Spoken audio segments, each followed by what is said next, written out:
Hello, ഇന്ന് നമുക്ക് chicken വേറൊരു എളുപ്പ രീതിയിൽ വെച്ചാലോ? അതിനായിട്ട് ചിക്കൻ കഴുകി അത് ആവശ്യത്തിന് മഞ്ഞൾപ്പൊടിയും ഉപ്പും ചേർത്ത് കുക്കറിൽ ഒരു വിസിൽ കയറ്റുന്ന വിധത്തിൽ വെക്കുക.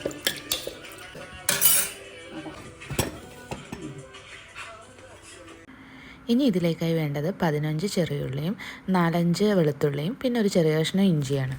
ആ സമയത്ത് നമ്മുടെ ചിക്കനൊക്കെ വെന്ത് വന്നിട്ടുണ്ടാവും. ഇനി ഈ എടുത്തു വെച്ച ഇൻഗ്രീഡിയൻസ് നന്നായി ചതച്ചെടുക്കുക. ഒരു ചീനച്ചട്ടി ചൂടാക്കി അതിലേക്ക് ആവശ്യത്തിന് എണ്ണ ഒഴിച്ചിട്ട് അതിൽ കടുക് പൊട്ടിച്ചെടുക്കുക. ഇതിലേക്ക് നമ്മൾ ചതച്ച് വെച്ച വെളുത്തുള്ളിയും ഇഞ്ചിയും ആദ്യം ചേർത്ത് കൊടുക്കുക. അതിന് ശേഷം നമ്മൾ ചതച്ച് വെച്ച ചെറിയ ഉള്ളിയും ഇട്ട് കൊടുക്കുക. ചീനച്ചട്ടിയിൽ ഇതെല്ലാം കൂടി ഇട്ട് നന്നായി വഴറ്റിയെടുക്കുക.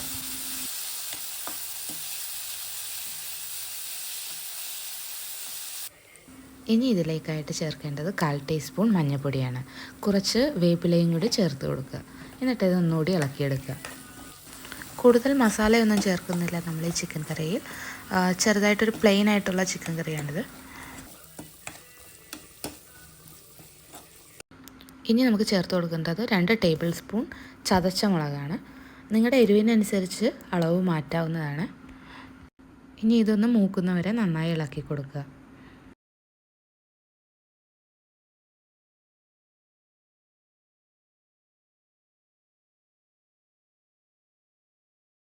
നമ്മളിവിടെ ആവശ്യത്തിന് കുറച്ച് കുരുമുളക് പൊടിയും കൂടി ചേർത്ത് കൊടുക്കുന്നുണ്ട്. ഇനി നമ്മൾ കുക്കറിൽ വേവിച്ച് വെച്ച ചിക്കൻ ഇതിലേക്ക് ചേർത്ത് കൊടുക്കുക. ചിക്കൻ വെന്ത വെള്ളവും ഇതിൻ്റെ കൂടെ ചേർത്ത് കൊടുത്തിട്ട് നന്നായി ഇളക്കി കൊടുക്കുക. നമുക്കിതിനെ കുറച്ച് ഡ്രൈ ആക്കി എടുക്കണം. അതിനായിട്ട് വെള്ളം പോകുവോളം നമുക്കിത് തീ കുറച്ച് വെച്ച് പയ്യെ വേവിച്ചെടുക്കാം.